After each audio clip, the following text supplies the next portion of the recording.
else for a little while. Being inside another skin. Thinking differently, moving differently, feeling differently. Have you ever wanted to be a different person? See life through someone else's eyes? I know I have. I wish I was somebody who didn't have to deal with acne in their 20s. And yet, here we are. There are plenty of films that involve characters controlling bodies that aren't theirs. However, none have explored the topic as intimately and philosophically as Being John Malkovich. A film that is equal parts hilarious, thought-provoking, and terrifying. Today we look at the bizarre film Being John Malkovich.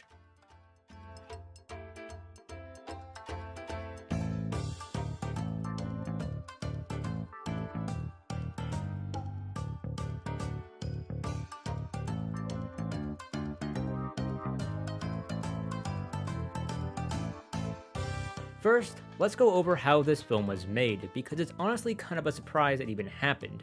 Being John Malkovich was born from the mind of Charlie Kaufman. He's best known now as the writer for great films like Eternal Sunshine of the Spotless Mind, Synecdoche, New York, and most recently, I'm Thinking of Ending Things. However, at the time, he was a relatively unknown writer. He worked on shows like The Dana Carvey Show and The Edge, but he was just one person in a team of writers. This meant his ideas were either changed or scrapped entirely because his writing style was too bizarre and surreal. This led him to leave television to work on solo writing. Kaufman started the story with a baseline premise of a married man falling in love with someone who is not his wife, and from there added his more surrealistic elements like the 7.5 floor, and most importantly, the tunnel that enters the mind of actor John Malkovich. Kaufman was adamant on it being John Malkovich. He didn't want anyone else. In fact, the first time he read the script, John Malkovich said it was great and even offered to direct the film on the condition that he could change the actor they enter into. Charlie Kaufman gave him a resounding no. So Russ met with Charlie, and Charlie apparently said he wasn't at all interested because we said, if you'll change who it's about and make it about somebody else, I would love to direct it and we'd love to produce it. And Charlie said he just wasn't interested in that. And he wouldn't change it at all. Kind of a ballsy move considering at this time, Kaufman had no work. But it did prove he stuck to his artistic intent no matter what. It's admirable, but it's also why it took so long for this film to be made. Plenty of studios were interested in the project, but backed out once they realized that Kaufman wouldn't change a thing. So in comes Spike Jonze, who you might recognize for films like Her, which he wrote and directed. However, back in the 90s, he was most known for making music videos for artists like Bjork. And before even that, he was making skateboarder videos.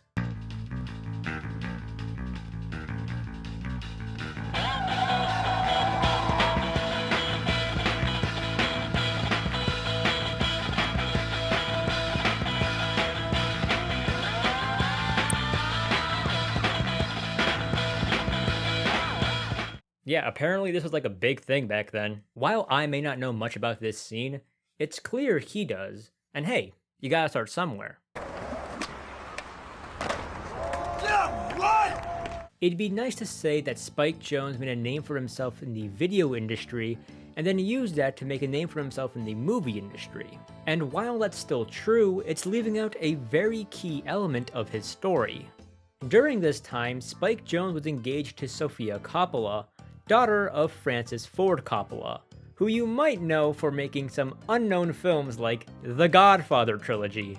Yeah, that'll help. I'm not trying to diminish Spike Jonze's obvious talents, but yeah, a lot of careers are made because people have connections in the industry, especially Coppola's. It's the reason why Sofia Coppola still has a career making movies, despite making her movies. Anyways, we have Charlie Kaufman, we have Spike Jonze, but we still need the go-ahead by John Malkovich. And yeah, his connection to Coppola definitely helped. I got a call from Francis Coppola asking me if I would go to Paris and meet this boy called Spike Jonze. And I remember Francis saying that, in his opinion, we'd all be working for him someday.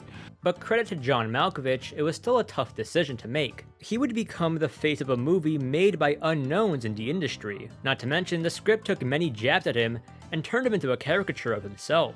Of course, I had to go through a period of time where I say, do I really want to do a film with my name in the title? And how would that change my life or impact my life? Because my feeling was I'd always had an incredibly charmed life, and it basically also always been left alone.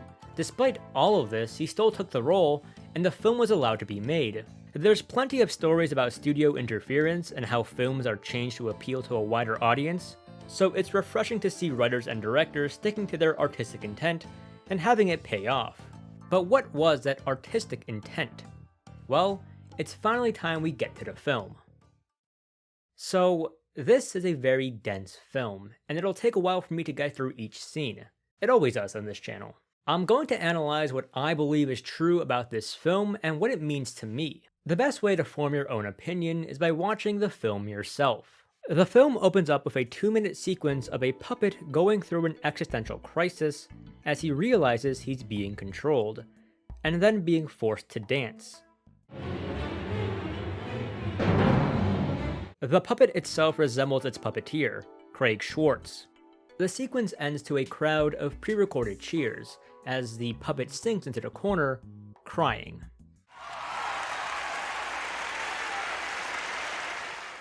Later in the film, Craig mentions that you can't make a puppet cry if you yourself are not crying, so we can assume that the puppet reflects Craig's emotions. Before any dialogue is even spoken, we already understand what's going on here.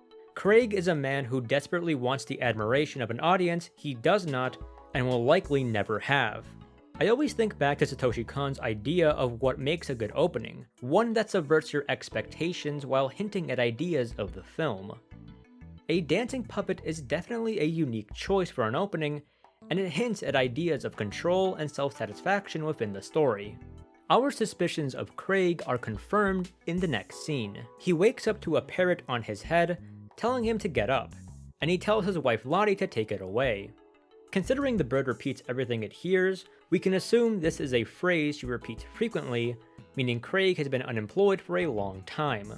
This could also demonstrate the idea of being stuck in life patterns, a frequent topic in Kaufman's work. When you do the same things every day, days, weeks, and even months start to wash over you like they're nothing. This prompts Lottie to push him to get a job, which he refuses by saying this. But I thought, maybe something else until this puppet thing turns around. Great Mancini doesn't need a day job. Craig, not everybody can be Derek Mantini. By comparing himself to someone else, Craig becomes further dissatisfied with his life. And obviously wanting to be somebody else is a core concept of this film. With Craig being unemployed and unsatisfied with his work, you start to see a connection between him and Charlie Kaufman. Like I said before, during this time Kaufman was unemployed and hoping his solo work would gain some traction. In the companion piece film adaptation, Kaufman writes himself into the story. Here, he is also unemployed and unsatisfied with his art. He even feels jealousy towards his twin brother, who is more successful than him. I don't think Craig is a self-insert of Charlie Kaufman. I think he's more so used to demonstrate Charlie Kaufman's emotional reality. Obviously, you write what you know and what you feel. Also, I'm not going to cover all of adaptation in this video, but I'll bring it up if it helps me prove a point. The next scene has Craig watching the news as it covers Derek Mantini's latest project, all the while taking care of Elijah the chimp. A lot to unpack here, so let's start with the giant puppet. As we can see, Mantini is a well-respected artist by the media. However, Craig thinks he only finds success because of his gimmicks and not through his own artistic merits. Gimmicky bastard. By contrast, Craig thinks he's unsuccessful because his art is too challenging. And all I ask in return is the opportunity to do my work. And they will allow it. Because I raise issues. Similar statements are made by Kaufman's character in adaptation when he critiques the use of tropes in genre films. However, all of this can be seen as kind of a meta-critique on himself. Craig judges this stunt on its superficial qualities, like the doll being massive, but he seemingly ignores what Mantini is adapting, which is the Belle of Amherst, the one-woman play based on Emily Dickinson. Puppeteer Derek Mantini thrilled onlookers as he performed the Belle of Amherst with a 60-foot Emily Dickinson puppet. Now, I've never read this play, but I have researched a bit into its general plot elements. As it turns out, the play covers themes that Craig, and by extension Charlie Kaufman, will experience in this film. This includes isolation and reclusiveness, feelings of detachment from society, or that society rejects you. For Emily Dickinson, this is more religious, while for Craig, it's more artistic. And then there's feelings of unrequited love, which Craig will experience later in this film. Mantini uses gimmicks so that these types of stories can appeal to a wider audience, something Craig doesn't want to do. And yeah, it can also be reflective of Kaufman leaving television writing teams because he wanted to follow his own rules. So what about the chimp in the room? This is Elijah, and he belongs to Craig's wife Lottie, who is a pet store owner. How she was able to get a chimp, I have no idea. Throughout the film, Lottie mentions that Elijah isn't feeling too well, and that he may be anxious. Later, she suggests that it may be due to childhood trauma. Here, just get down She from thinks that it's some sort of childhood trauma. Get down from Feelings of inadequacy as a chimp. Craig finds this all very silly, and is even jealous of Elijah's mundane life. You don't know how lucky you are being a monkey. Because consciousness is a terrible curse. Melodramatic statements aside, I kind of agree with his envy. Just look at my cat Jenny. All she does is eat and sleep. Why are you so tired, Jenny? What, did you have a long, stressful day? Point is, sometimes your own personal issues weigh on you so much, you want to escape it all. And sometimes that means you want to be a chimp or a cat. Something with no obligations of its own. Remember all this for later, it might be important. Next, we see Craig set up a street performance puppet show.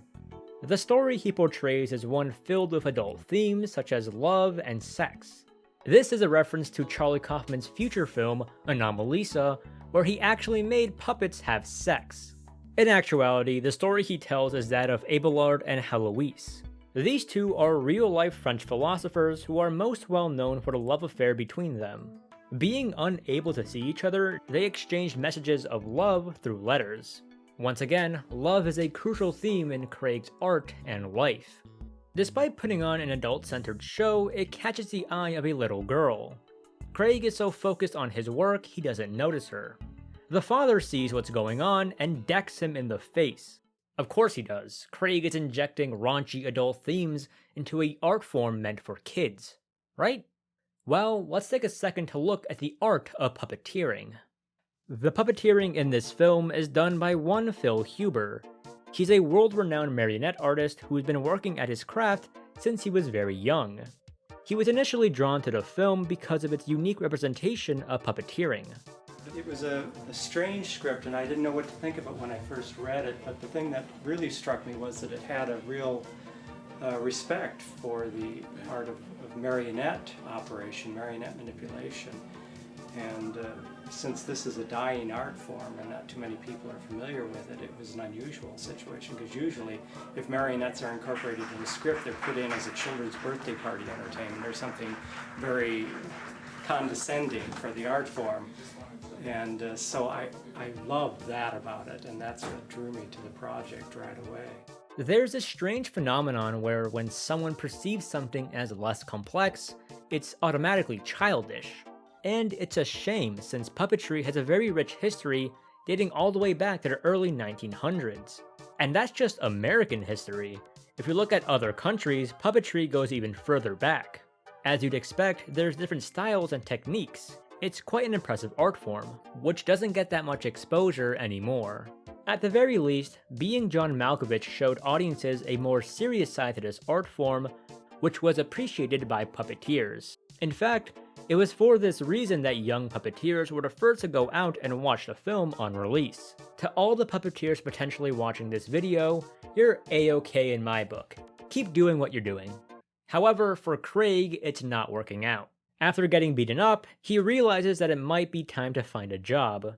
He finds an ad for Lester Corp looking for a file clerk, and he takes it. Once there, he realizes the company is located on the 7.5th floor of the building.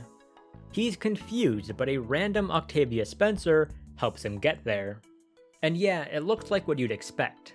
He meets with the receptionist, but there's a bit of miscommunication between them. Please have a seat, Mr. Juarez. Schwartz. Pardon? Schwartz. I'm sorry, I have no idea what you're saying to me right now. Miscommunication is common among Kaufman's work. To see an ophthalmologist. A neurologist. What? No. An ophthalmologist. It's an ophthalmologist. Do you hear that? Yeah. Miscommunication leads to a lack of understanding. Being misunderstood is exactly how Craig feels about his art and himself. I'm sorry, I have no time for piddling suggestions from mumbling job applicants. Besides, Dr. Lester will see you now. Meeting with Lester, we see another bit of misunderstanding concerning his secretary. She's not my secretary. She's what they call an executive liaison. And I'm not banging her, if that's what you're implying. No, sir, not at all. I think I must have simply misspoke. Lester, played by Orson Bean, is a very strange character. He has very simple qualification standards, such as being able to identify what a real letter is. He's also convinced he has a speech impediment because of his receptionist, but as we've seen, she's a very unreliable source. This is another reoccurring topic in Kaufman's work, the idea that people see problems within themselves that aren't actually there. For instance, the character Caden in Synecdoche, New York, is constantly looking for health problems he doesn't have. Furthermore, when seeking out help for his mental health, he sees a psychiatrist who seemingly deals with her own body image issues. This is hinted at by her wearing shoes that are too small for her feet, and when she reads her own self-help book. Similarly, Lester is convinced he has a speech problem by someone with a hearing problem. When you're convinced you have a problem, you start to internalize it, which then affects your real life. You see, I've been very lonely in my isolated tower of indecipherable speech. Moving on from that, we learn why this building has a 7.5 floor. We learn in this cheap video that there was once a woman of miniature size who faced many issues in a world built for tall people. Yeah, same. So this man, James Murden, decided he'd build a half floor just for her in his new building. As Catherine Keener points out, unfortunately, the story's bullshit. Immediately we see Craig is infatuated by her, but the feeling is not mutual. In a quick cut, Craig is shot back to his reality. The room is chaotic with so many animal noises, especially the parrot who's learned a new phrase.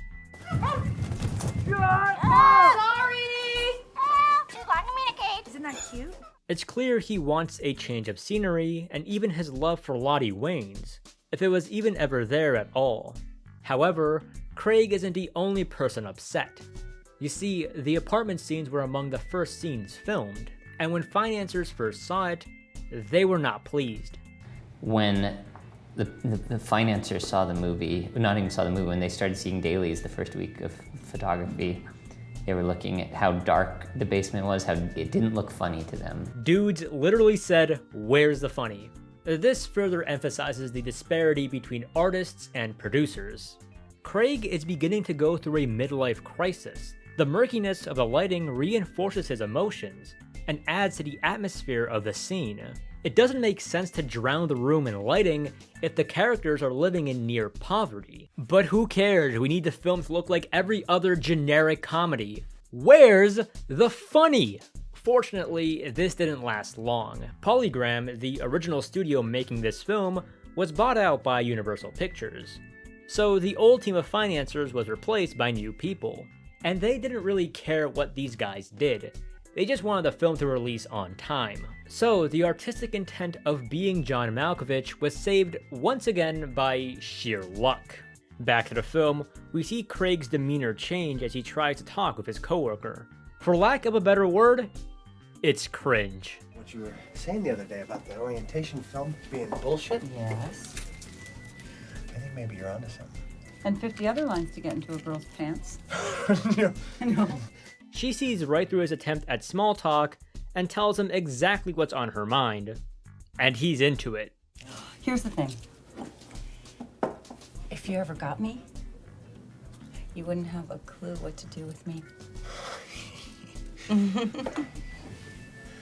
I wasn't. I was talking about the film.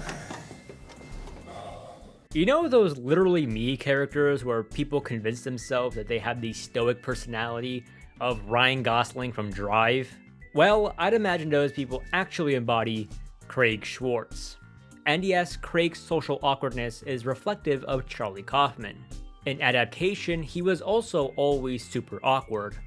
And in real life, he's really shy and constantly puts himself down. Okay, so Charlie, how long ago did you write this? What? Charlie, this is part of doing a movie. You gotta do the press. No one cares. Come on, King, chin up. Your snapback's falling off. Even if she may not show interest, the receptionist does. But Craig quickly shoots her down.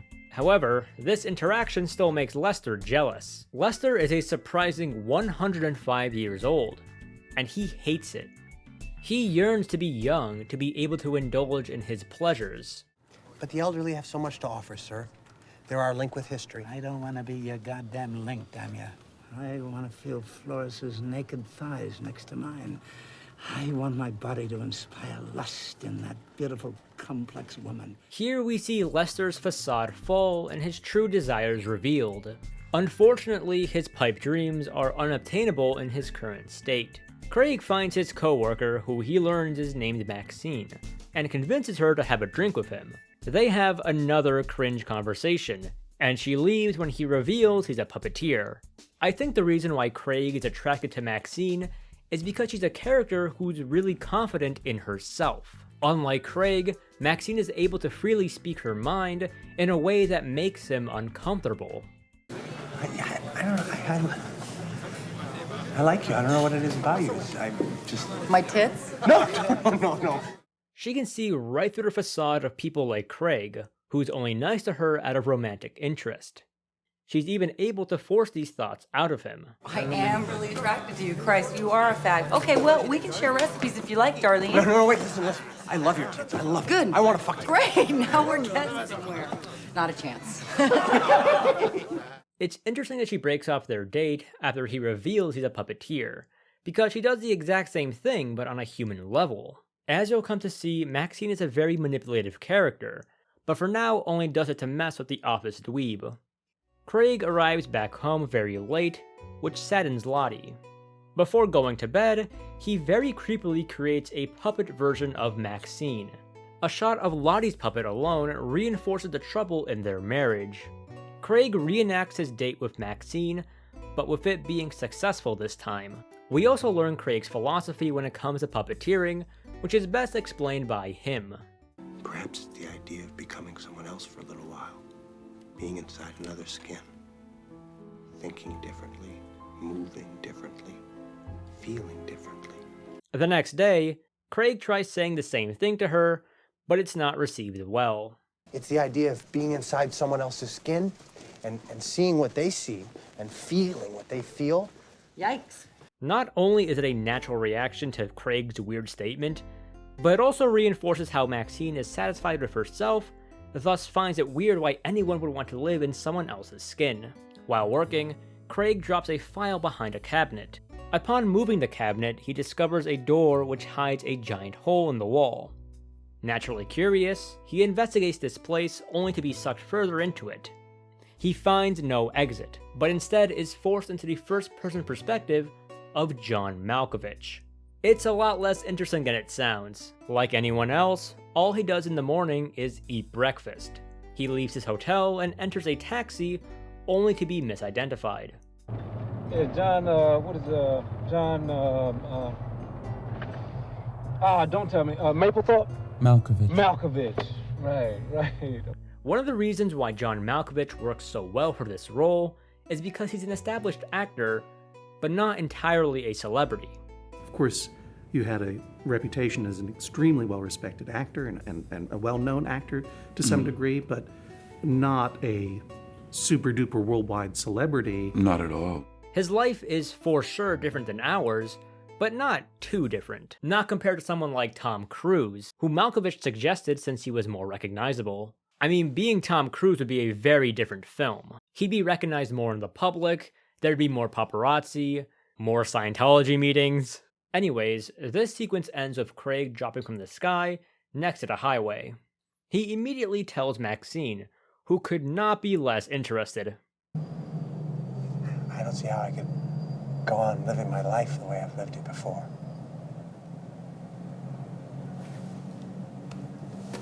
She does come around to the idea once she figures out how to monetize it. They're gonna sell tickets to John Malkovich's brain. Oh, the beauties of capitalism. On their way to dinner with Lester, he runs the idea by Lottie, who, naturally, is curious about the whole thing. Craig brings her to the hole and she enters. I can't show this, but she enters Malkovich as he's taking a shower. The whole time she mentions how she feels sexy. After getting out, she's ecstatic and feels like she's discovered herself. It's like everything made sense, you know, I knew who I was. She desperately wants to go back, but they're at dinner with Lester. On her way to the bathroom, she stumbles across a strange room. It's a room filled with John Malkovich, even providing a timeline of his life. In the car ride back home, Lottie vaguely brings it up, but ultimately keeps it to herself.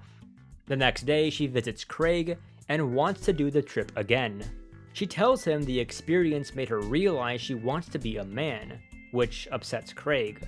I've decided that I'm a transsexual. I know, it's the craziest thing, Craig. Nuts. Noticing their argument, Maxine decides to let her through, and even changes the pronouns she uses. Let her go, Craig. Okay. I mean him. Don't start thinking she's suddenly nice. There's always a catch with her. This time, Lottie enters Malkovich while he's rehearsing for a play called The Cherry Orchid. He's interrupted by Maxine offering to meet him for dinner, knowing Lottie is in his head. He declines, but then makes a note of it. This whole time, Lottie is excited and happy to be a man again. Let's talk about the role of John Malkovich being played by John Malkovich. One would think an actor playing themselves would be simple, right? Not entirely the case. For John Malkovich, this version of himself bore very little resemblance to his real life. Playing him was no different than playing any other character. This is actually noticeable when we see him rehearse. Like most people, John Malkovich doesn't like the sound of his own voice. Do you like your voice? I hate it. You hate your voice? Yeah. That's interesting. When I hear myself, which I try never to do, to me it sounds like someone who's kind of labored under heavy narcotics for years and years and years. It's possible to assume this wasn't something he normally did. That said, there are some relatable experiences between the two, and I'll get into that later. Back to the film, Malkovich and Maxine meet for dinner while Lottie is also inside him. Again, a whole different side to Lottie unravels as she's inside Malkovich. You're so beautiful. The way you're looking at me. I mean at him, at us. Ironically, both these guys are falling for Maxine. So now business is starting. We meet a fat man who wants to be someone else because he is uncomfortable in his own body. I'm sure it's a feeling that you and even I have had. It's unsurprising that a character with these issues is one of the first to show up. Once again, Malkovich isn't even doing anything special, he's just buying a carpet. Yet it's enough of a change for this man to be overjoyed. Speaking of joy, Craig and Lottie have Maxine over for dinner. During this scene, Maxine mentions how there's two different types of people in this world. There are those who are confident and chase after what they want, and there are those who live life too afraid to take risks. Obviously, Craig falls into the latter of these categories, and so do many of Kaufman's characters.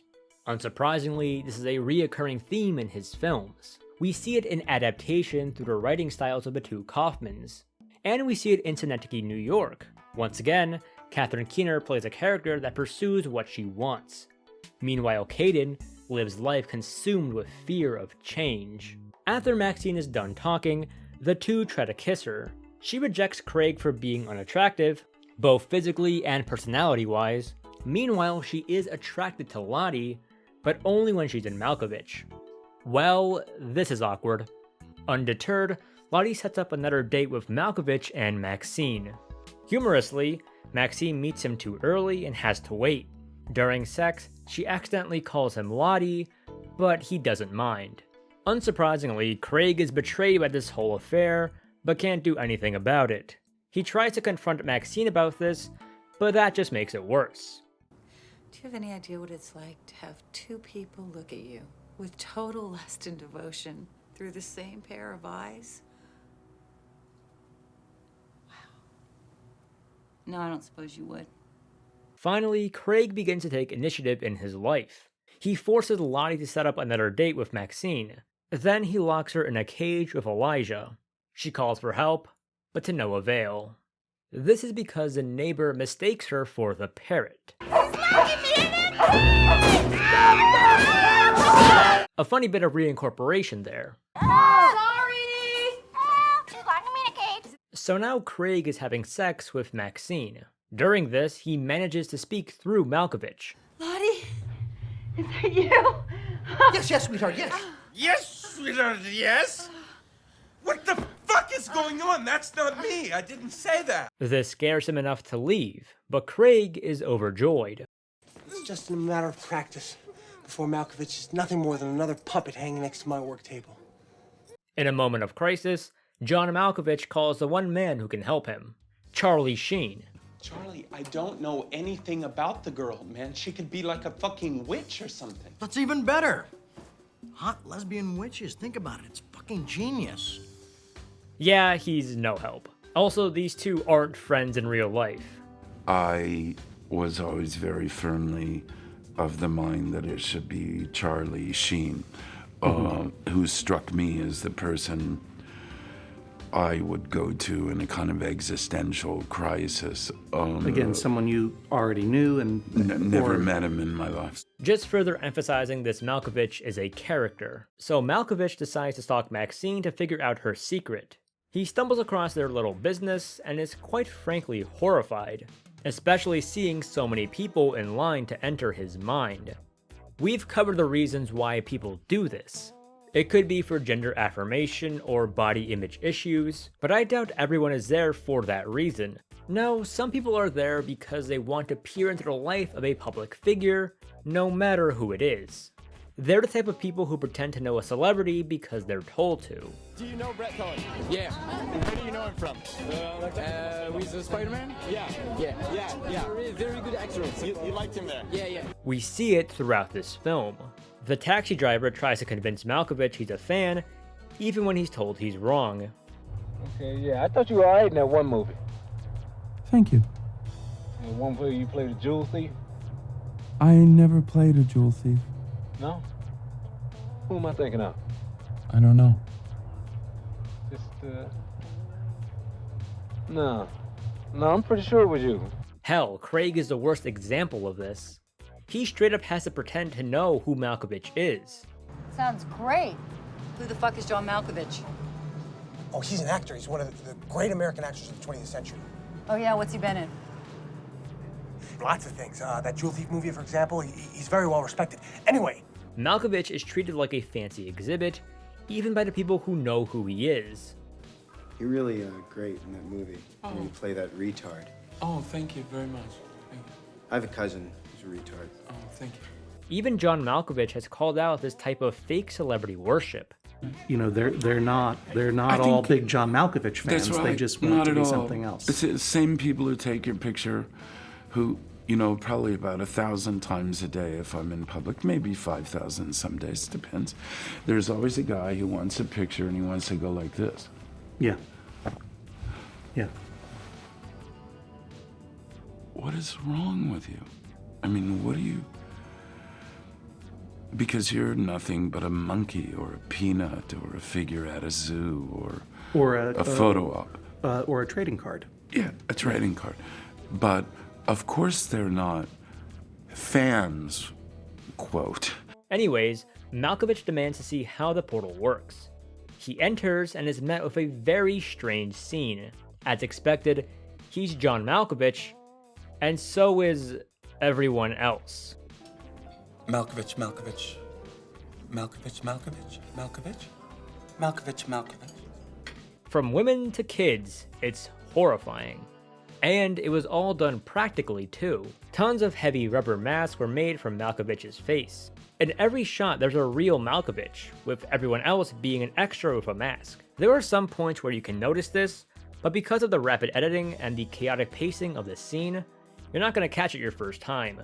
My interpretation of this scene is that it's depicting how we subconsciously view the world. Whether intentional or not, we compare people we see to ourselves. When you're on a date, you compare that person to see how compatible they are with you. When judging other people, you use yourself as the baseline. I wouldn't call this egotistical. It's just something we instinctively do since we know ourselves best. Understandably, Malkovich wants the portal destroyed, but Craig refuses. With all due respect, I discovered that portal. I mean, it's my livelihood, do you understand? It's my head, Schwartz. It's my head. 1, 2, 3. Oh, man!